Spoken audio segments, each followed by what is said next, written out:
Good afternoon everyone. কেমন আছো তোমরা সবাই? আশা করি আল্লাহর রহমতে সবাই ভালো আছো। তো কেমন চলছে তোমাদের দিনকাল? আচ্ছা, আজকে তোমরা আমার এই ক্লাস করতেছো মানে কিছুদিন পরে হয়তো তোমাদের মেডিকেল ভর্তি পরীক্ষা। ঠিক আছে, আর কিন্তু বেশি দিন বাকি নেই। তাহলে এখন থেকেই আমাদেরকে সকল বিষয়ে মানে মেডিকেলে আসা প্রত্যেকটা টপিক আমাদেরকে ভালো মতো টাচ করতে হবে এন্ড পড়তে হবে। ঠিক আছে, তাহলে তার মধ্যে সবচেয়ে গুরুত্বপূর্ণ একটা টপিক হচ্ছে গিয়ে মেডিকেল অ্যাডমিশন টেস্টে আসা জেনারেল নলেজ। ঠিক আছে। আচ্ছা, আমি Mohammad Shahriar Al Hasan, armed forces medical college third year. আজকে তোমাদের মেডিকেল অ্যাডমিশন টেস্টে আসা জেনারেল নলেজের উপরে একটি ক্লাস নিই। ওকে, এখন আমরা সবাই জানি যে মেডিকেল অ্যাডমিশন টেস্টে জেনারেল নলেজটা কিভাবে ভাগ হয়। ঠিক আছে, গতানুগতিক থেকে এখন একটু প্রশ্নধারায় পরিবর্তন আসবে, খুবই স্বাভাবিক। ঠিক আছে, এটা কারণটা আমরা সবাই জানি এবং আমরা সবাই সাক্ষী। আচ্ছা, বিগত বছরের প্রশ্ন যদি তোমরা দেখে থাকো তাহলে কিন্তু এখানে কিছু পরিবর্তন আমরা লক্ষ্য করতে পারি। ওকে, আমার পূর্ববর্তী ক্লাসগুলো যদি তোমরা করে থাকো তাহলে তোমরা বুঝতে পারবে যে আসলে পরিবর্তনটা কি ধরনের, কোথায়, কিভাবে আমরা এগুলো নিয়ে ইন ডিটেলস কথা বলেছি। তাহলে আজকে আমাদের মেইন যে পড়ার টপিক বা বিষয় সেটা হচ্ছে গিয়ে মেডিকেল অ্যাডমিশন টেস্টে আসা জিকে বা জেনারেল নলেজ অথবা সাধারণ জ্ঞান। এখন সাধারণ জ্ঞান তো অপরিসীম। সাধারণ জ্ঞানের তো আর কোনো অভাব নেই, তাই না? না, আমি সাধারণ জ্ঞান, জ্ঞানের কি কোনো অভাব আছে নাকি? আচ্ছা, তাহলে এখন খেয়াল করো যে বিগত বছরের প্রশ্ন যদি তোমরা দেখে থাকো, একটা কমন জিনিস খেয়াল করবে যে পুরাতন প্রশ্নের সাথে কিছু কি বলে মিল আছে। তার মধ্যে একটা ছিল হচ্ছে গিয়ে আমার সব সময় কিন্তু একটা দুটা কোশ্চেন থাকে কোথা থেকে, তোমার হচ্ছে গিয়ে ইতিহাস থেকে। ঠিক আছে, কোন ইতিহাস? বাংলার ইতিহাস। বাংলার ইতিহাস বলতে কি বোঝাচ্ছে? সেই মুঘল আমল, পাল বংশ, সেন বংশ, এগুলা। ঠিক আছে। আচ্ছা, এখন এটা নিয়ে ভয় পাওয়ার কিছু নেই, কারণ ইতিহাস তো অনেক বড়, আমাদের কোনটা জানতে হবে কোনটা জানতে হবে না সেটা নিয়ে আজকে আমরা আলোচনা করব। আর তার থেকে বড় যে বিষয়টা যদি তোমাদেরকে বলি সেটা হচ্ছে গিয়ে আমাদেরকে অ্যাকচুয়ালি জানতে হবে, এটা যদি তোমরা একটু খেয়াল করে থাকো তাহলে এই পার্টটা কিন্তু অত বড় না। কারণ কি, আমরা এই বিভিন্ন ক্লাসে অর্থাৎ 9-10-এ যে সমাজ বইটা পড়ি না, এই সমাজ বইয়ের মধ্যে মোটামুটি যে টপিকগুলো টাচ করা হয়েছে এই টপিকগুলোই কিন্তু আমার এই ইতিহাস পার্টটাতে আসে। ঠিক আছে, তাহলে তার মধ্যে একটা টপিক নিয়ে আজকে আমরা আলোচনা করব যেটা থেকে বিগত বছরে একটা প্রশ্ন এসেছে। And তোমরা যদি প্রশ্নটা দেখে থাকো তাহলে তোমরা আজকে রিলেট করতে পারবে। তাহলে আসো আমরা সময় নষ্ট না করে শুরু করি বিসমিল্লাহির রহমানির রহিম বলে। তাহলে আমাদের প্রথম যে বিষয়টা সেটা হচ্ছে গিয়ে যে বাংলার ইতিহাস দিল্লি সালতানাত থেকে মুঘল সাম্রাজ্য। ঠিক আছে, যে বাংলায় তোমরা বুঝতে পারতেছো তাহলে যে বাংলায় কিভাবে আমার হচ্ছে গিয়ে তোমার এই মুসলিম সাম্রাজ্য শুরু হলো। ঠিক আছে, এই মুসলিম সাম্রাজ্যের কিন্তু হচ্ছে গিয়ে মুসলিম সাম্রাজ্যের উপরেই আজকে আমাদের প্রধান ক্লাস।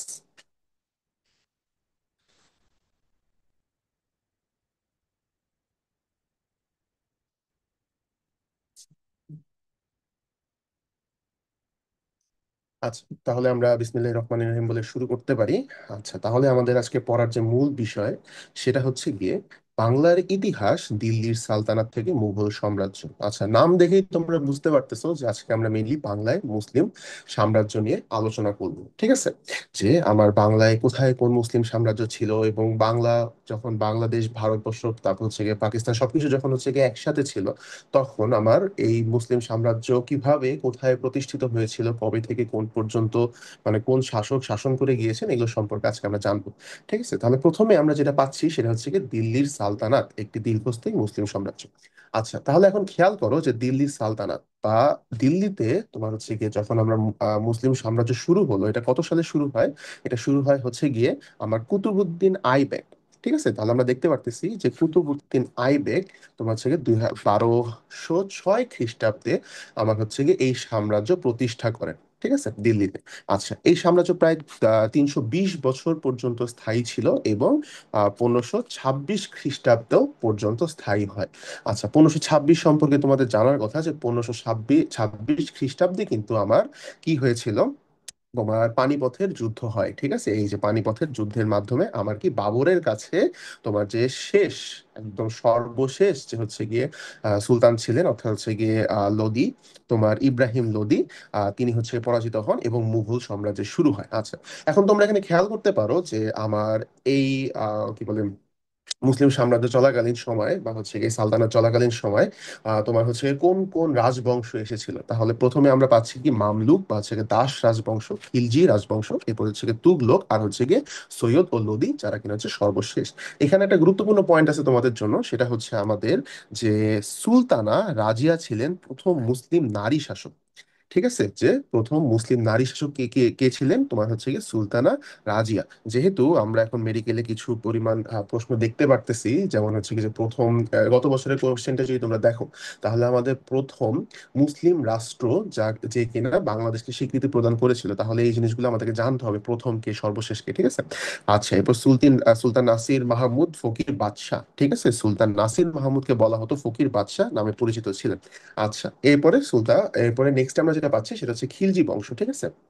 আচ্ছা, খিলজি বংশগত 1290 থেকে 1320 খ্রিস্টাব্দ পর্যন্ত স্থায়ী হয়। পরবর্তীতে তোমার কে আসে? তুগলক বংশ, বা 1320 থেকে 1430, এবং আলটিমেটলি আমার হচ্ছে গিয়ে সৈয়দ লোদি রাজবংশ। আচ্ছা, এখন একটা জিনিস এখানে একটু খেয়াল করো তোমরা, যে তুগলক রাজবংশ যখন ছিল তখন তারা প্রথম হচ্ছে গিয়ে তামার প্রতীকী মুদ্রার প্রচলন করেন। ঠিক আছে।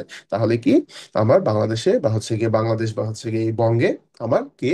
তোমার এই তুগলক রাজবংশ, অর্থাৎ হচ্ছে গিয়ে মোহাম্মদ বিন তুগলক তামার প্রতীকী মুদ্রা প্রচলন করেন। এটা কিন্তু খুব গুরুত্বপূর্ণ একটা প্রশ্ন। ঠিক আছে, এটা বিভিন্ন অ্যাডমিশন টেস্টে আসা একটা প্রশ্ন। মেডিকেল ডেন্টালে হয়তো আগে এসেছে, এবং বিসিএস বা অন্যান্য এই পরীক্ষাগুলোতে, কম্পিটিটিভ এক্সামগুলোতে কিন্তু এটা খুব সচরাচর আমরা দেখতে পারি। ঠিক আছে। এরপরে কি সৈয়দ লোদি। আচ্ছা, এখন খেয়াল করো যে পানিপথের যুদ্ধের মাধ্যমে তো আমার হচ্ছে কি সৈয়দ লোদি বা হচ্ছে কি ইব্রাহিম লোদি, ঠিক আছে, ইব্রাহিম লোদি পরাজিত হলেন। তাহলে এরপরে কি আসবে? হ্যাঁ, তোমরা সবাই সঠিক ধরতে পেরেছো, এরপরে আমার কি আসছে? বাবর। ঠিক আছে, তাহলে পরবর্তী আমার যেটা, সেটা হচ্ছে কি মুঘল সাম্রাজ্যের সূচনা, আর হচ্ছে কি বাবর। তাহলে বাবরের মাধ্যমে কি হয়? মুঘল সাম্রাজ্যের সূচনা হয় কত খ্রিস্টাব্দে? তোমার হচ্ছে কি 1526 খ্রিস্টাব্দে। ঠিক আছে। আচ্ছা, পানিপথের প্রথম যুদ্ধের মাধ্যমে। ওকে। এরপর খেয়াল করলো ইব্রাহিম লোদিকে সে পরাজিত করে, তারপরে কি আলটিমেটলি আমার একটা সাম্রাজ্য প্রতিষ্ঠা করে। ঠিক আছে। আচ্ছা, তার সামরিক কৌশল নেতৃত্ব তাকে ভারতে একটি বিশাল সাম্রাজ্য প্রতিষ্ঠা করতে সাহায্য করে। ঠিক আছে। তাহলে কিন্তু বাবর বা মুঘল সাম্রাজ্য কিন্তু মানে ভারত বাংলাদেশ সবকিছু মিলে যখন এই ভূখণ্ডটা সবাই একসাথে ছিল, তখন কিন্তু সে এখানকার একটা সিংহভাগ তোমার কি করেছে, কি বলে আমার আহ আহ তোমার হচ্ছে কি সাম্রাজ্য প্রতিষ্ঠা করে। ঠিক আছে। তাহলে এখন খেয়াল করো যে এখানে যে বিষয়টা, তাহলে আমরা যেটা দেখতে পারতেছি, বাবর আসছেন, বাবর আসার পরে তোমার কি করলো, যে এখানে আমার হচ্ছে কি সাম্রাজ্য প্রতিষ্ঠা করলো। ঠিক আছে। ইনফ্যাক্ট এই যে মুঘল সাম্রাজ্য, তারপরে যে আমাদের হচ্ছে গিয়ে কি বলে সালতানাত বা হচ্ছে গিয়ে সুলতান, এই সাম্রাজ্যগুলোর কিন্তু বিভিন্ন প্রতীক তোমরা এখন পর্যন্ত দেখতে পারবে। ঠিক আছে। বাংলাদেশেও কিন্তু এর বিভিন্ন নিদর্শন রয়েছে, যে আমার হচ্ছে কি প্রাচীন ইতিহাস রিলেটেড বিভিন্ন ধরনের স্থাপত্য। ইনফ্যাক্ট ভারতেও কিন্তু এরকম অনেক স্থাপত্য রয়েছে। ঠিক আছে। আচ্ছা, ভারত পাকিস্তান সব জায়গাতেই কিন্তু আমরা এরকম কিছু স্থাপত্য বা স্থাপনা দেখতে পারি, যা কিনা আমাদের এই ইতিহাসের সাক্ষী হিসেবে সেখানে দাঁড়িয়ে আছে। ঠিক আছে। তাহলে এখন খেয়াল করো যে বাবরের সাম্রাজ্য ছিল অনেক বড়। বাবরের সাম্রাজ্য ছিল অনেক বড়, অনেক শক্তিশালী, বিশাল একটা সাম্রাজ্য ছিল। কিন্তু তার পরবর্তী যে আসলো, তার পরবর্তী কে আসলো? হ্যাঁ, তোমরা যদি জেনে থাকো, তাহলে আমার পরবর্তীতে কে আসলেন? হুমায়ুন। ঠিক আছে। হুমায়ুনের সাম্রাজ্য কিন্তু এতটা ভালো ছিল না। ঠিক আছে। হুমায়ুনকে কিন্তু অনেক ধরনের আমার হার্ডশিপ ফেস করতে হয়েছিল। ঠিক আছে, যে তার সাম্রাজ্যের মধ্যে প্রচন্ড পরিমাণ কিওস ছিল, ঝামেলা ছিল। And সে কিন্তু একবার সিংহাসন থেকে নেমেও গেছিল, আবার পরবর্তীতে আবার জয়ী হয়ে তোমার সিংহাসন পুনরুদ্ধার করেছিল। বাট হ্যাঁ, বিভিন্ন ধরনের সমস্যার মধ্যে দিয়ে কিন্তু আমার হুমায়ুন গিয়েছিলেন। আচ্ছা, যেমন কি রাজত্বকাল সময়, দেখো আমরা কি দুই ভাগেই ভাগ হচ্ছে কিন্তু তার রাজত্বকাল। একবার কি 1530 থেকে 1540 পর্যন্ত, 10 বছর, পরে 55 থেকে হচ্ছে গিয়ে 56 পর্যন্ত। ঠিক আছে।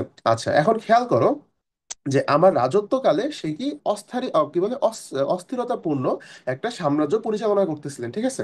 আচ্ছা, এখানে সে কিন্তু একবার পরাজিত হন। কার কাছে? শের শাহ সুরির কাছে। ঠিক আছে। শের শাহ সুরি কাছে সে একবার পরাজিত হন, পরবর্তীতে আবার কি তোমার সেই সাম্রাজ্য পুনরুদ্ধার করেন। এখন তোমরা সবাই হয়তো এগুলো আমরা সবাই দেখছি। ঠিক আছে। আমরা প্রায় সময় হচ্ছে গিয়ে তোমার বিভিন্ন মুভি বলো বা হচ্ছে গিয়ে ওয়েব সিরিজ বলো, যে কোনো কিছুই বলো না কেন, যে এখানে কিন্তু আমরা প্রায় সময় এই জিনিসগুলো বা তোমার হচ্ছে কি ইতিহাসের আমাদের যে হচ্ছে কি বলে ঘটনাগুলো, এগুলো কিন্তু আমাদের সামনে এই সিনেমার মাধ্যমে বিভিন্ন সময় প্রজেক্ট করা হয়। তাহলে সেখানে তোমরা মানে জেনে থাকবে যে মুঘল সাম্রাজ্যের মধ্যে বাবর, এর পরবর্তী হুমায়ুনের সাম্রাজ্য তেমন ভালো না গেলেও তোমার আকবরের সাম্রাজ্য কিন্তু খুবই স্ট্রং একটা সাম্রাজ্য ছিল। এই কারণে আকবরের সাম্রাজ্যকে কিন্তু বলা হয় মুঘল সাম্রাজ্যের স্বর্ণযুগ। ঠিক আছে, তাহলে স্বর্ণযুগ কার ছিল? আকবরের সময়। আর আকবর সম্পর্কে তোমরা আরো অনেক ঘটনা জানো, আজকে আমরা গুরুত্বপূর্ণ ইনফরমেশন গুলো জানবো। তাহলে প্রথম কথা হচ্ছে গিয়ে যে হুমায়ুনের মৃত্যুর পরে আকবর তোমার 1556 থেকে আমার 1605 খ্রিস্টাব্দ, মোটামুটি 50 বছর কিন্তু সে হচ্ছে গিয়ে এই সাম্রাজ্য তোমার হচ্ছে গিয়ে আবার কি বলে এগিয়ে নিয়ে যান। ঠিক আছে, আচ্ছা তাহলে এখন খেয়াল করো, এখানে গুরুত্বপূর্ণ যে পয়েন্টটা সেটা হচ্ছে গিয়ে মাত্র 13 বছর বয়সে, ঠিক আছে, দিল্লির সিংহাসনে সে আরোহণ করেন। এই প্রশ্নটা কিন্তু তোমরা বিভিন্ন জায়গায় দেখে থাকবে, যে বিভিন্ন কম্পিটিটিভ এক্সামে কিন্তু আবার এই প্রশ্নটা আসে যে আকবর কত বছর বয়সে দিল্লির সিংহাসনে আরোহণ করেন। ঠিক আছে, আচ্ছা তাহলে এখন খেয়াল করো আমার আকবর কি করলো, 13 বছর বয়সে দিল্লির সিংহাসনে কি বলে আরোহণ করলো, আর হচ্ছে কি মুঘল সাম্রাজ্যকে একটি নতুন উচ্চতায় নিয়ে যায়। ঠিক আছে, তার সময়কালে কি কি ঘটে দেখো, যে সে কি করলো, আমার প্রথম যে কাজটা সে করছে সেটা হচ্ছে গিয়ে 1582 খ্রিস্টাব্দে, ঠিক আছে, 1582 খ্রিস্টাব্দে দিন ই ইলাহি নামে সকল ধর্মকে একসাথে করে, বা হচ্ছে গিয়ে একটা মানে মধ্যপন্থা অবলম্বন করে, বা যাই বলো তোমরা, যে একটা ধর্ম আমাদের হচ্ছে গিয়ে সে প্রবর্তন করলো। ঠিক আছে, তাহলে এই কাজটা তার মানে এখানে আমরা অবশ্যই বলবো, আমরা যারা আজ বিভিন্ন ধর্মের আছি, যেহেতু বাংলাদেশ মোস্টলি হচ্ছে গিয়ে মুসলমান ধর্ম, তো অবশ্যই আমার ক্লাস তোমরা যারা শুনতেছো তোমরা বিভিন্ন ধর্মের আছো, তো আমরা একে অপরের ধর্মকে রেসপেক্ট করি। ঠিক আছে, তো এখানে আমার মনে হয় যে সে যে সবগুলো ধর্মকে মিলে একটা ধর্ম বানানোর চেষ্টা করছে, বা সবগুলো থেকে মানে যেটাই করার চেষ্টা করুক না কিনা, এটা আমাদের ধর্মীয় সেন্টিমেন্টকে কিন্তু হার্ট করে। আর যদি একদম মুসলিম ধর্মের কথা বলি, তাহলে কিন্তু আমরা মুসলিম ধর্ম বা এটা যে কোনো ধর্মেই, যে কোনো ধর্মেই সত্যি, যে হচ্ছে কি তাদের ধর্মের বাইরে তারা হচ্ছে কিন্তু অন্য অন্য কোনো কি বলে ও ধর্মের অবলম্বী হতে পারবে না। ঠিক আছে, মুসলিম ধর্মে কিন্তু এটা সম্পূর্ণরূপে না করা। কিন্তু এখানে আমরা জাস্ট জানার জন্য জানবো যে তোমার হচ্ছে কি 1582 খ্রিস্টাব্দে আকবর কি করলো, একটা নতুন ধর্ম প্রবর্তন করলো, সবগুলো ধর্মকে একসাথে মিলায় কি তৈরি হলো, সেটা দ্বীন ইলাহি। ঠিক আছে, এখন এখানে যে বিষয়টা হচ্ছে, এখান থেকে তোমরা বুঝতে পারতেছো যে সে যেহেতু একটা ধর্ম প্রবর্তন করতে পারতেছে তার সাম্রাজ্যের মধ্যে, তার মানে তার সাম্রাজ্যটা কতটা শক্তিশালী ছিল। ঠিক আছে, তার সাম্রাজ্য কতটা শক্তিশালী ছিল, এন্ড হচ্ছে গিয়ে তার সাম্রাজ্য কোন উচ্চতায় পৌঁছে গেছিল, যার কারণে সে এইরকম একটা পদক্ষেপ নিতে পারতেছে। এর পরবর্তী যে ভালো কাজটা সে করে গেছে সেটা হচ্ছে গিয়ে বাংলা সৌরপঞ্জি। আচ্ছা, আমরা এখন যে বাংলা ক্যালেন্ডার ব্যবহার করি, এটা কিন্তু আমাদের আকবরের প্রবর্তন করা। ঠিক আছে, তাহলে এই এই ক্যালেন্ডারটা কিভাবে চলে আসতেছে, তাহলে প্রথম কথা, আমাদের 1584 খ্রিস্টাব্দে, ঠিক আছে, বা হচ্ছে গিয়ে 992 হিজরি, দুটাই আমাদের জানা লাগবে। 1584 খ্রিস্টাব্দ অথবা 992 হিজরিতে কি করলেন তিনি, তিনি হচ্ছে বাংলা সৌরপঞ্জি প্রবর্তন করেন। আচ্ছা, এখন সৌরপঞ্জির হিসাবটা তো তোমরা জানোই, যে সূর্য ওঠা আর ডোবার মধ্য কি বলে মাধ্যমে আমার দিন গণনা করা হয়। ঠিক আছে, আর আমরা জানি যে কি বলে তোমার মুসলমান ধর্মে বা হচ্ছে কি আমার হিজরি, হিজরি যে হিসাবটা করা হয়, যে আরবি মাস যেটা আমরাকে বলি, এটা কিন্তু চন্দ্রের উপরে, ঠিক আছে, চাঁদ ওঠা নামার উপরে কিন্তু আমার এই হিসাবটা করা হচ্ছে, যে একদিন তোমার চাঁদ ওঠা থেকে শুরু করে পরবর্তী হচ্ছে গিয়ে চাঁদ ডোবা পর্যন্ত কিন্তু আমার এক সরি তোমার হচ্ছে গিয়ে চাঁদ ডোবা থেকে শুরু করে পরবর্তী চাঁদ ওঠা পর্যন্ত কিন্তু আমার একদিন কাউন্ট করা হয়। ঠিক আছে, তাহলে এখন খেয়াল করো যে তার এই হচ্ছে গিয়ে সৌরপঞ্জিতে শুরু করলো, তাহলে কি তার যে কোনো একটা দিনকে গণনা করতে হবে, যেদিন থেকে হচ্ছে আবার 1 2 3 4 করে আগাবে, তাই না, যে বছর এক বছর দুই, তারপর দিন এক দিন দুই, তাহলে এটা কি ছিল, এটা ছিল তার সিংহাসনে আরোহণের দিন, বা হচ্ছে গিয়ে 1963 হিজরি থেকে বঙ্গাব্দ গণনা করা শুরু করা হয়। ঠিক আছে, তাহলে এই পুরা পয়েন্টটাই কিন্তু আমাদের খুবই গুরুত্বপূর্ণ, যে বাংলা সৌরপঞ্জি, এটাও কিন্তু বিভিন্ন অ্যাডমিশন টেস্টে আবার এই কোশ্চেনগুলো আসে। ঠিক আছে, তাহলে খেয়াল করো যে বঙ্গাব্দ গণনা করা শুরু হয় বাংলা নববর্ষ পহেলা বৈশাখে, প্রবর্তক কিন্তু এই সম্রাট আকবর। তাহলে সম্রাট আকবর কি করে, তোমার হচ্ছে গিয়ে বাংলা নববর্ষ বা হচ্ছে পহেলা বৈশাখে প্রবর্তন করেন। ঠিক আছে, এরপরে খেয়াল করো পানিপথের দ্বিতীয় যুদ্ধ, আমরা একটা যুদ্ধ পেয়েছিলাম কখন, পানিপথের প্রথম। আচ্ছা, পানিপথ কিন্তু একটা জায়গার নাম, ঠিক আছে, তো এখানে যে যুদ্ধগুলো হচ্ছে সেগুলোকে ওই ওই অনুযায়ী কাউন্ট করা হচ্ছে, প্রথম যুদ্ধ দ্বিতীয় যুদ্ধ। প্রথম যুদ্ধে কি হয়েছিল, যে ইব্রাহিম লোদিকে আমার কি পরাজিত করে বাংলায় মুঘল সাম্রাজ্য তৈরি করে কে, তোমার হচ্ছে গিয়ে বাবর। ঠিক আছে, এখন কি পানিপথের দ্বিতীয় যুদ্ধে আমরা প্রবেশ করতেছি। তাহলে দ্বিতীয় যুদ্ধে কি হলো, তোমার হচ্ছে গিয়ে 1556 সালে, ঠিক আছে, বা খ্রিস্টাব্দে তোমার হচ্ছে গিয়ে আকবরের সেনাপতি বৈরাম খান আফগান নেতা হিমুকে পরাজিত করে, এবং আকবর দিল্লির অধিকার করেন। তাহলে কি তোমার এই 1556 সালে কিন্তু আকবর আবার দিল্লিকেও অধিকার করতেছে। তাহলে এখানে কি হচ্ছে, পয়েন্টগুলো দেখো, যে তোমার 1556 সালে আকবরের সেনাপতি, ঠিক আছে, তোমার বৈরম খান, তার মানে বুঝতে পারতেছো যে তার সেনাপতিও কিন্তু অনেক শক্তিশালী একজন ছিলেন, যে কিনা তোমার হচ্ছে গিয়ে আফগান নেতা হিমুকে পরাজিত করে আমার কি দিল্লি অধিকার করতেছে। ঠিক আছে, এরপরে খেয়াল করো পরবর্তীতে আমরা যেটা জানতে যাচ্ছি সেটা হচ্ছে কি জাহাঙ্গীর ও শাহজাহান। ঠিক আছে, তাহলে আমার আকবর পরবর্তী কারা কারা আসতেছে, তোমার হচ্ছে কি নুরুদ্দিন মোহাম্মদ জাহাঙ্গীর আর হচ্ছে কি শাহজাহান ওরফে খুররম। ঠিক আছে, এই নামটা তোমরা অনেক জায়গায় শুনে থাকবে, খুররম। আচ্ছা, এখন খেয়াল করো যে আমার নুরুদ্দিন মোহাম্মদ জাহাঙ্গীর, ঠিক আছে, এখন এই জাহাঙ্গীর, সম্রাট জাহাঙ্গীর তোমার হচ্ছে গিয়ে 1605 থেকে আমার কি 1627 খ্রিস্টাব্দ পর্যন্ত কিন্তু পরিচালনা করে, ঠিক আছে, তার সাম্রাজ্য। আচ্ছা, এখানে কি হচ্ছে, সম্রাট জাহাঙ্গীর বাংলার মুঘল শাসন সুপ্রতিষ্ঠিত করেন। আচ্ছা, তার রাজত্বকালে ভারতকে পর্তুগিজ ও ইংরেজদের আগমন ঘটে, এইখানেই কিন্তু তোমার ঘটনাটা ঘটে যাচ্ছে। ঠিক আছে, এই যে বাংলায় এখন ঢুকতেছে কারা, তোমার পর্তুগিজ আর ইংরেজ। তারপরে কি আমরা পরবর্তীতে আরো কিছু ইতিহাস পাবো, যেটা আমাকে সেই 200 বছরের ইংরেজ ইতিহাস, যে 200 বছর ইংরেজ হচ্ছে গিয়ে শাসন করে গেছে, অত্যাচার করে গেছে, আরো কত কিছু। ঠিক আছে, তাহলে কি জাহাঙ্গীরের মাধ্যমে আমার কারা, এই পর্তুগিজ আর ইংরেজরা কিন্তু কি উদ্দেশ্যে, তারা কিন্তু এই বঙ্গে ঢুকছিল কি উদ্দেশ্যে, তাদের উদ্দেশ্য কি ছিল, কি বাণিজ্য করা। বাণিজ্য করা থেকে তারা পরবর্তীতে কই চলে গেছে, শাসন করাতে চলে গেছে। ঠিক আছে, তাহলে ওটা আমাদের একটা টপিক, ওটা সম্পর্কে আমরা জানবো। ওখানে অনেক বিদ্রোহ আছে, সিপাহী বিদ্রোহ থেকে শুরু করে আরো কত কিছু। তারপরে তো পরবর্তী তোমার হচ্ছে গিয়ে কি বলে ইংরেজদেরকে এখান থেকে প্রতিহত করা হলো। ঠিক আছে, তাহলে ওটাও আমাদের একটা ক্লাস হবে, ওটা সম্পর্কে আমরা সবকিছুই জানবো, ইংরেজ শাসন আমল। ওকে, এখন আপাতত আসো যে আমার মুঘল শাসন আমলে পরবর্তীতে আমরা কি কি পাচ্ছি।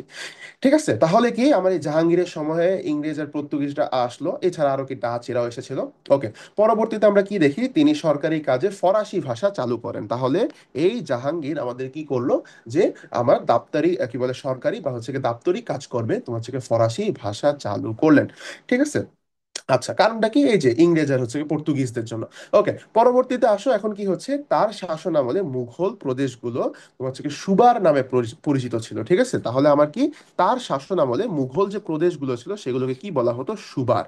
এটা একটা ইম্পর্টেন্ট পয়েন্ট। আচ্ছা, এখন আসো শাহজাহান। ঠিক আছে, শাহজাহান সম্পর্কে তোমরা কেন জানবা না? শাহজাহানের তৈরি তৈরি তাজমহল, ঠিক আছে, ভালোবাসার প্রতীক, তাই না? যে নিজের কি বলে মৃত ওয়াইফের জন্য সে এটা তৈরি করছিল, মারা যাওয়ার পরে তৈরি করছে। জিনিসটা ভেবে আমার কাছে মাঝে মাঝে অদ্ভুতই লাগে যে ভাই, মানুষটা যখন বেঁচে ছিল তখন তাকে এই ভালোবাসাটা দেখা একটা কিছু তৈরি করে দিতি, ঠিক আছে, এখন মরার পরে তৈরি করতেছে। আচ্ছা, যাই হোক, সে তার ভালোবাসার প্রতীক। এটা আমার কাছে প্রায় সময় লাগে, এটা হয়তো তোমরাও যদি কখনো ভেবে থাকো তাহলে হচ্ছে গিয়ে কি বলে রিলেট করতে পারবা, যে তোমার ভালোবাসায় ব্যথা খাওয়া বা হচ্ছে গিয়ে ধরো যে কি বলে দিল দিল টুটে লোকজনই হচ্ছে গিয়ে ভালো ভালো জিনিস তৈরি করতে পারে। ঠিক আছে, কবিতা বলো, তারপর তাজমহল বলো, তারও হচ্ছে গিয়ে ওয়াইফ মারা গেছে, সেও হচ্ছে গিয়ে কি বলে মন ভাঙা একটা পথিক হয়ে গেছে, তারপরে কি এত বড় তাজমহল তৈরি করে ফেললো মার্বেলের। ঠিক আছে, যেটা কিনা এখন সপ্তম আশ্চর্যের মধ্যে একটি। ঠিক আছে, তো আমার কাছে এটাই মনে হয় যে মানুষের মন ভাঙার পরে তারপরে সে কি করে, কবিতা লেখে, গান লেখে, তারপর হচ্ছে গিয়ে স্থাপনা তৈরি করে, মানে দুনিয়ার ভালো ভালো জিনিসগুলো তৈরি করে। তার মানে কি, ক্রিয়েটিভিটি অর্জন করার জন্য প্রথমে কি করতে হবে, ছ্যাঁকা খেয়ে আসতে হবে নাকি? এইটা নিয়ে তো একটা সিনেমাও আছে, যে রকস্টার।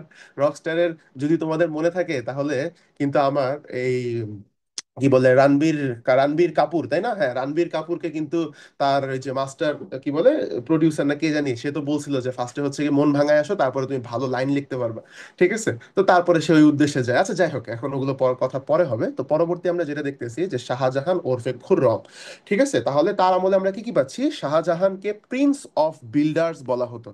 তাকে প্রিন্স অফ লাভ বলা উচিত, বাট যেহেতু সে এত বড় বিল্ডিং তৈরি করছে, দ্যাটস ওয়াই তাকে প্রিন্স অফ বিল্ডার্স বলা হচ্ছে। আচ্ছা, সমস্যা নেই। তার উল্লেখযোগ্য নির্মাণ, এখন দেখো প্রিন্স অফ লাভ না বলে কেন বিল্ডার্স বলতেছি, এটারও ব্যাখ্যা আছে। সেটা হচ্ছে গিয়ে সে কিন্তু অনেকগুলা জিনিসপাতি নির্মাণ করে। তার মধ্যে কি, এক নম্বরে আগ্রার তাজমহল। ঠিক আছে, দ্য মোস্ট প্রেশাস, তোমার হচ্ছে কি সপ্তম আশ্চর্যের মধ্যে একটা। পরবর্তী কি, তোমার হচ্ছে কি ময়ূর সিংহাসন। ময়ূর সিংহাসন তাহলে কার, শাহজাহানের। পরবর্তীতে কি, দেওয়ান ই আম, তারপর দেওয়ান ই খাস, তারপর হচ্ছে কি দিল্লির লাল কেল্লা। এখন খেয়াল করো, বাংলাদেশে কিন্তু একটা লাল বাগ কেল্লা আছে, লাল বাগ কেল্লা, আর দিল্লিতে কি লাল কেল্লা। ঠিক আছে, দুটার মধ্যে কিন্তু পেঁচাইলে হবে না, সামনে আমরা আসতেছি জিনিসটা নিয়ে। এরপর দেখো আগ্রার মতি মসজিদ, লাহোরের, তারপর শালিমার, সে যেখানে যা পাইছে তৈরি করছে। ঢাকা, সরি, বাংলাদেশ, ভারত, পাকিস্তান, যেখানে যা পাইছে সবকিছু তৈরি করছে। এই কারণেই কিন্তু তাকে বলা হয় প্রিন্স অফ বিল্ডার্স। ঠিক আছে, পরবর্তীতে দেখো তোমার শালিমার উদ্যান, এরপরে কি তাজমহলের তোমার হচ্ছে গিয়ে স্থপতি ছিলেন পারস্যের ওস্তাদ আহমেদ লাহোরি। ঠিক আছে, তাহলে কি তিনি ছিলেন কি আমার এই তাজমহলের স্থপতি। আচ্ছা, এরপরে তারপর তো পরবর্তী আমরা জানি যে যারা ওয়ার্কার ছিল, যারা এটা ডিজাইন করছে, তাদের সবার হাত কেটে দিচ্ছে, ঠিক আছে। আচ্ছা, তাহলে এত বড় অস্ত্র কোথায় কি লাভ হলো? ওকে, এরপরে খেয়াল করো, পরবর্তীতে যেটা আমরা জানবো সেটা হচ্ছে গিয়ে আওরঙ্গজেব ও শেষ মুঘল সম্রাট, ঠিক আছে। আমাদের পরবর্তীকে তোমার শাহজাহানের পরে কি আসছে? আওরঙ্গজেব আসতেছে, এন্ড শেষ মুঘল সম্রাট ছিলেন কে? বাহাদুর শাহ। কত সাল পর্যন্ত? 1837 থেকে 1885 খ্রিস্টাব্দ, সরি, 1858 খ্রিস্টাব্দ পর্যন্ত, ঠিক আছে। এখন আওরঙ্গজেব কত তোমার হচ্ছে পরবর্তী 1658 থেকে 1707 খ্রিস্টাব্দ পর্যন্ত, ঠিক আছে।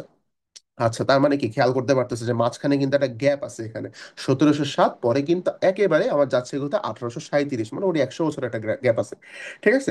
আচ্ছা, 100 না, আরো বেশি, 130 বছরের কাছাকাছি একটা গ্যাপ। আচ্ছা, এখন খেয়াল করো যে কি হচ্ছে এখানে, যে মমতাজের পুত্র আওরঙ্গজেবের আলমগীর নামে সিংহাসনে বসেন। আচ্ছা, তাহলে কি মমতাজের সে কি ছিল?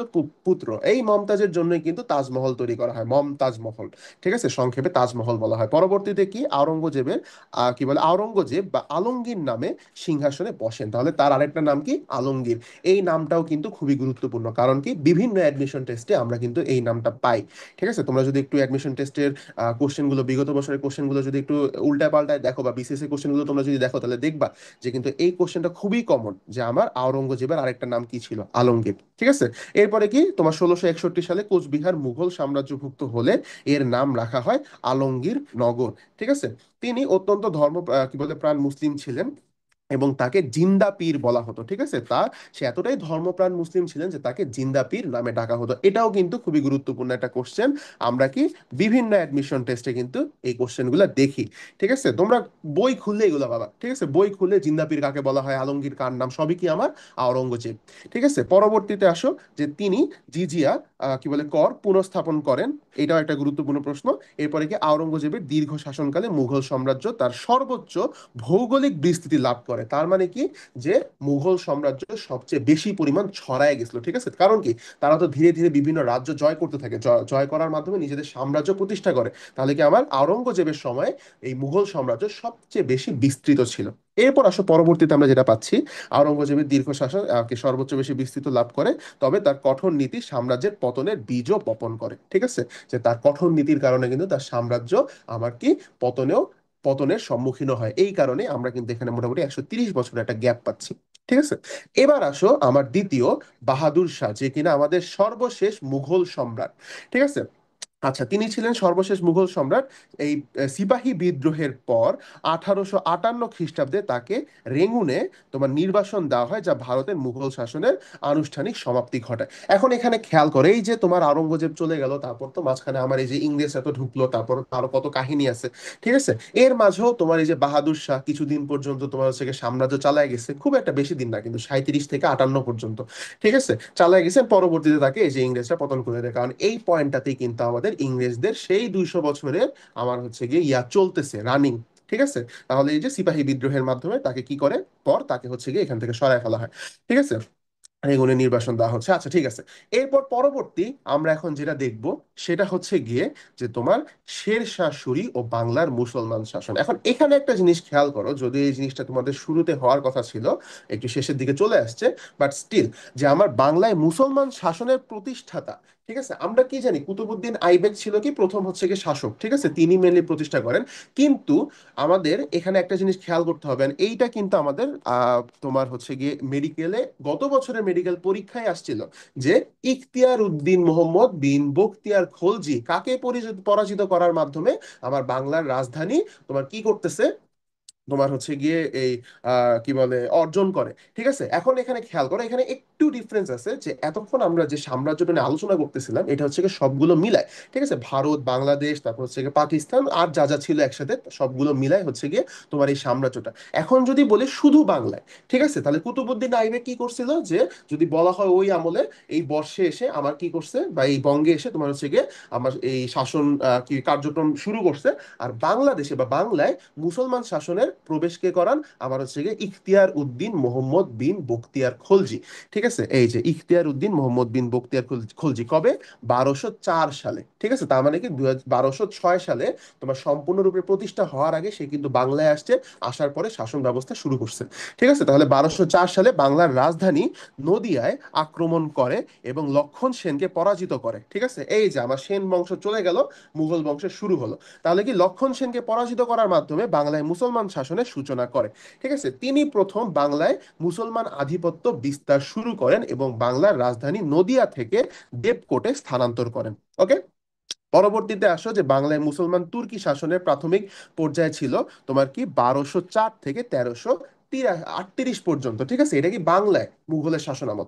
আচ্ছা, এরপরে খেয়াল করো যে ঐতিহাসিক জিয়াউদ্দিন বা কি বলে বারণী ঘন ঘন বিদ্রোহ সংঘটিত হওয়ার কারণে বাংলার নাম দিয়েছিলেন দুর্গাপুর, বা হচ্ছে কি তোমার বিদ্রোহের নগরী। ঠিক আছে, এগুলো এখন আমাদের গুরুত্বপূর্ণ, স্পেশালি বিদ্রোহের নগরীটা। তাহলে কি বাংলাকে কি বলা হতো? বিদ্রোহের নগরী। কারণ কি এখানে ঘন ঘন আমার হচ্ছে কি হতো, তোমার যুদ্ধ লেগেই থাকতো। ঠিক আছে, একটার পর একটা যুদ্ধ লেগেই থাকতো, আমরা যুদ্ধগুলো দেখবো পরে কি কি ছিল। আচ্ছা, এরপর দেখো আমার আরেকজন আছেন এখানে যে শের শাহ সুরি। ঠিক আছে, সে কবে? 1540 থেকে 1545 পর্যন্ত। এটা তোমাদের কম্পারেটিভলি একটু কম ইম্পর্টেন্ট, বাট তারপর আমাদের সাম্রাজ্য সম্পর্কে জানার জন্য খুবই ইম্পর্টেন্ট একটা রোল সে পালন করে। ঠিক আছে, আচ্ছা, এই শের শাহ সুরি, ঠিক আছে, নামটা কিন্তু তোমরা অলরেডি জেনে আসছো, তোমরা কিন্তু নামটা অলরেডি শুনছো একবার, এই সামনেই ছিল, মনে পড়ে তোমাদের? আচ্ছা, যদি মনে না পড়ে তাহলে আমি মনে করায় দিই যে এই নামটা আমরা কোথায় শুনছিলাম। মনে আছে যে আমাদের একজন পরাজিত হয়েছিল, পরে আবার হচ্ছে গিয়ে জয় করেন? হ্যাঁ, তোমরা ঠিকই ধরতে পেরেছো, যে আমার এই কি বলে সুলতান হুমায়ুন। ঠিক আছে, এই রাজা হুমায়ুন কিন্তু তোমার এই যে আকবরের যে ছেলে, আকবরের ছেলে হুমায়ুনকে কিন্তু এই শের শাহ সুরি আমার একবার কি পরাজিত করে, পরবর্তীতে সে আবার হচ্ছে কি সিংহাসনে আরোহণ করে। আচ্ছা, তাহলে তার সম্পর্কে আমরা একটু জানবো যে এনাকেই বলা হতো কি শের খান। ওকে, তাহলে এই যে শের খান, এই বিভিন্ন সিনেমার মধ্যে দেখবা শের খান, বিভিন্ন হচ্ছে কি ইয়ার মধ্যে বিভিন্ন জায়গায় দেখবা শের খানের কথা। ঠিক আছে, শের খান তো একটা খুবই প্রচলিত কমন একটা নাম। ঠিক আছে, তাহলে এই হচ্ছে কি আমাদের সেই শের খান। আচ্ছা, তাহলে কি 1339 সালের চৌরাস যুদ্ধে হুমায়ুনকে পরাজিত করে, মনে পড়ছে? হুমায়ুনকে পরাজিত করে তিনি শের শাহ উপাধি গ্রহণ করেন। তাহলে শের শাহ কিন্তু তার একটা উপাধি।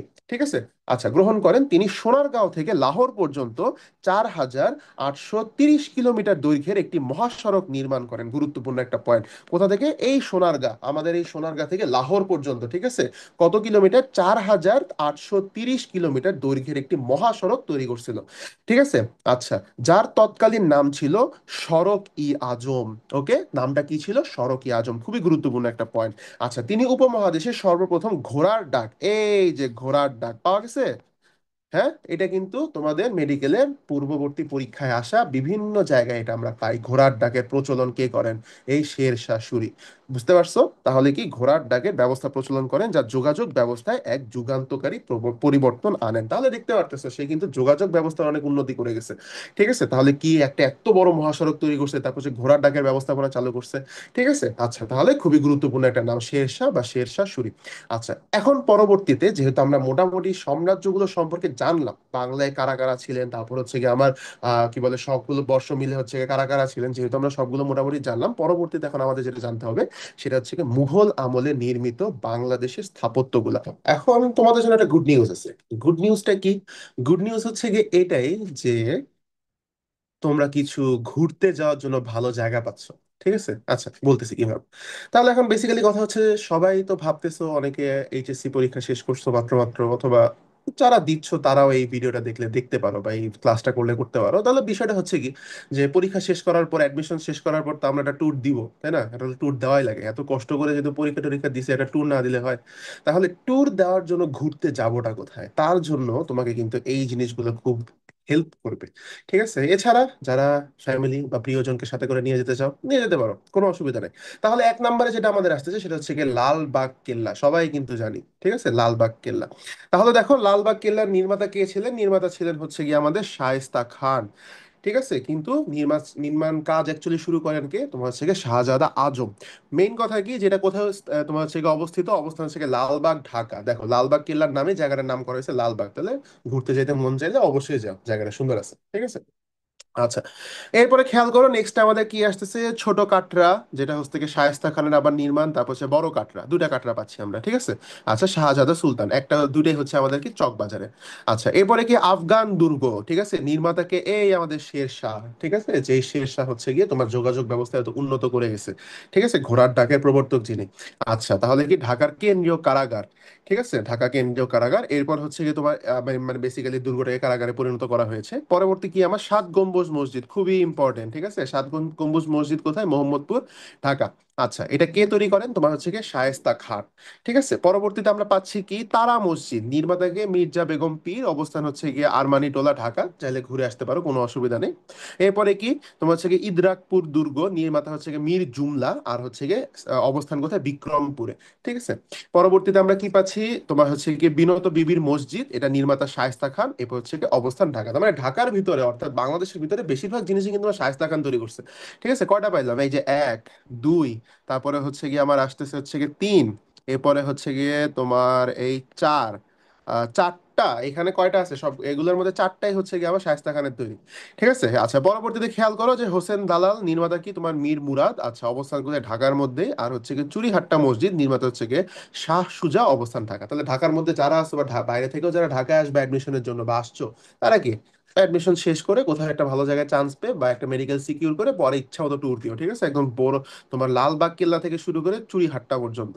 যদি তোমাদের হচ্ছে কি ঢাকার সবগুলো ঘুরে শেষ হয়ে যায়, তখন তোমরা কি করবা, তখন আমরা পরবর্তীতে যাব হচ্ছে গিয়ে ঢাকার বাইরে, নট জাস্ট অনলি ঢাকার বাইরে, তোমার বেসিক্যালি বাংলাদেশের বাইরে, ঠিক আছে, যে বাংলাদেশের বাইরেও তারা কোন কোন জিনিসগুলো তৈরি করছে। আচ্ছা, এখন এখানে আসো, লাল কেল্লা নিয়ে কিন্তু আমাদের অলরেডি কথা হয়েছে একবার, শুরুতে আমরা লাল কেল্লা নিয়ে আলোচনা করছিলাম যে লালবাগ কেল্লা, লাল কেল্লা দুটা কিন্তু মিলাইলে হবে না, ঠিক আছে। লাল কেল্লার নির্মাতাকে তোমার সম্রাট শাহজাহান, এই যে আমাদের শাহজাহান চলে এসেছেন, ঠিক আছে। তার মানে বাংলাদেশের বাইরে যেগুলো পাবে ওগুলো বেশিরভাগই শাহজাহানের তৈরি, কারণ কি বিল্ডার্স, সরি, তোমার প্রিন্স অফ বিল্ডার্স, তাই না। আচ্ছা, অবস্থান কোথায়, অবভিয়াসলি দিল্লি। তাজমহল, সম্রাট শাহজাহান, আগ্রা, দিল্লি, মন চাইলে ঘুরে আসিও, ঠিক আছে। এরপর হচ্ছে গিয়ে ময়ূর সিংহাসন, আমরা অলরেডি পড়ে ফেলছি কি, শাহজাহান, আর হচ্ছে গিয়ে আগ্রা, দিল্লিতে অবস্থিত। এরপর ফাতেহপুর সিক্রি, নির্মাতা হচ্ছে গিয়ে আকবর, অবস্থান হচ্ছে গিয়ে দিল্লি। এই আকবর শাহজাহান এরা ভাই, বাপ বেড়া ভাই, কি বলে ব্রাদার, সবাই মিলে জিনিসপাতি তৈরি করতে একটা পর একটা, ঠিক আছে।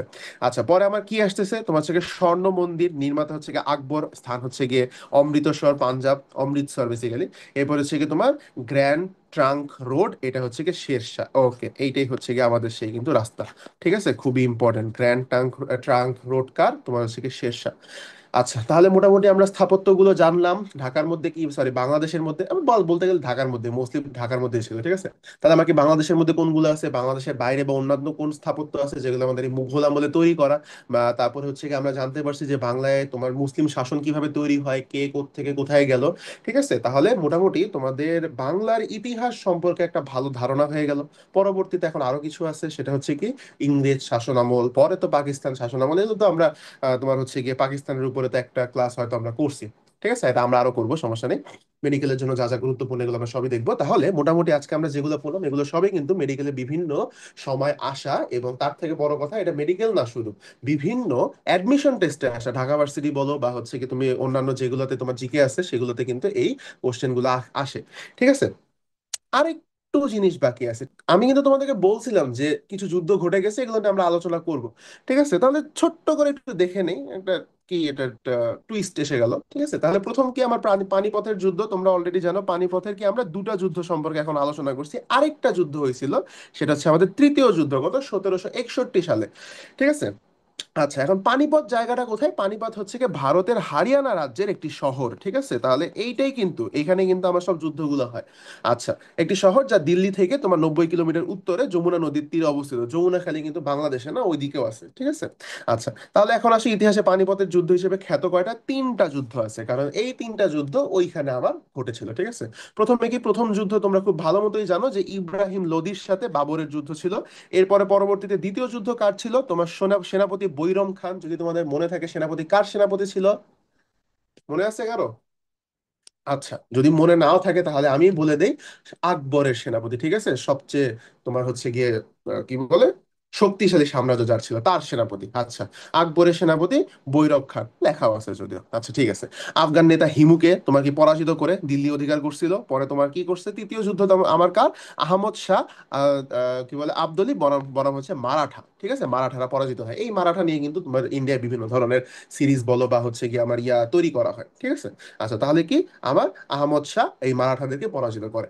ওকে, এরপরে খেয়াল করো, বদলে গেছে বাংলার দিনপঞ্জি। এখানে একটু বিষয় আছে, সেটা হচ্ছে গিয়ে যখন আকবর হচ্ছে গিয়ে বাংলার দিনপঞ্জি চালনা করে, তখন কিন্তু সে এখন বর্তমানে যেভাবে আমার কি বলে দিনগুলোকে ভাগ করা, 30 দিন, 31 দিন, 29 দিনের দিন, তখন কিন্তু এরকম ছিল না, তখন একটু ডিফারেন্ট ছিল। ঠিক আছে, তো এটাকে পরবর্তীতে বাংলা একাডেমি তোমার করছে কি পরিবর্তন পরিমার্জন করে এটাকে কাইন্ড অফ ইংরেজি দিনপঞ্জির সাথে মিলানোর চেষ্টা করছে, একই সাথে একই ধারায় আনার চেষ্টা করছে। তো সেখান থেকে আমরা যেই রেজাল্ট গুলো পাচ্ছি সেটা হচ্ছে গিয়ে প্রথমে বৈশাখ জ্যৈষ্ঠ আষাঢ় শ্রাবণ ভাদ্র আশ্বিন, এই 6টি মাসে 31 দিনে হিসাব করা হবে। ঠিক আছে। আচ্ছা, পরবর্তীতে আমাদেরকে কার্তিক অগ্রহায়ণ পৌষ কি বলে কার্তিক অগ্রহায়ণ, তারপর হচ্ছে পৌষ মাঘ চৈত্র, এই 5টা মাসে কি হবে, তোমার হচ্ছে কি 30 দিনে আমার কি গণনা করা হবে। ঠিক আছে। আর আরেকটা থাকে, সেটা হচ্ছে ফাল্গুন মাস, এটা আমাদের কি 29 দিনে হবে, যেটা যে ফেব্রুয়ারির সাথে মিল খাচ্ছে। ঠিক আছে, 29 দিনে হবে। আচ্ছা, গ্রেগরিয়ান বর্ষপঞ্জিতে যা বছরের অধিবর্ষ হবে।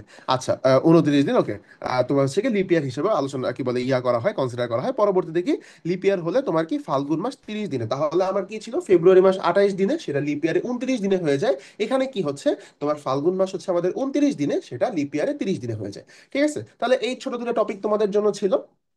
আই হোপ আজকের ক্লাসটা তোমাদের ভালো লেগেছে। যদি ভালো লেগে থাকে তাহলে তো আমি নিজেকে ধন্য মনে করি। Thank you so much and best wishes for you. ঠিক আছে, hope to see you in medical campus soon.